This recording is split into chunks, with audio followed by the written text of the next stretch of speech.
വലിയ അവാർഡാണ് കിട്ടിയിരിക്കുന്നത്. പിന്നെ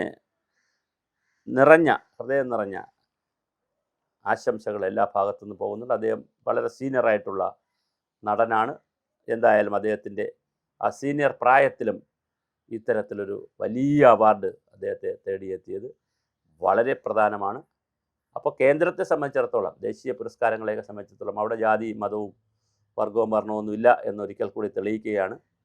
അല്ലെങ്കിൽ പിന്നെ സ്വാഭാവികമായിട്ട് ദേശീയ പുരസ്കാരങ്ങളൊക്കെ കൊടുക്കുമ്പോൾ അതിനകത്ത് സംഘപരിവാറിൻ്റെയും BJPയുടെയും അതിനകത്തൊരു ഹിന്ദുത്വവും ഒക്കെ ഉണ്ടെന്ന് വേണമെങ്കിൽ പലരും വാദിക്കാം. പക്ഷേ അതിൽ നിന്നൊക്കെ വ്യത്യസ്തമായി മുസ്ലിം ആളുകൾക്കും ക്രിസ്ത്യാനികൾക്കും എല്ലാം കലയുടെ മെരിറ്റ് വെച്ചുകൊണ്ട് തന്നെ അവാർഡുകൾ കിട്ടിയിരിക്കുന്നു. അതൊരു വലിയ കാര്യമാണ്.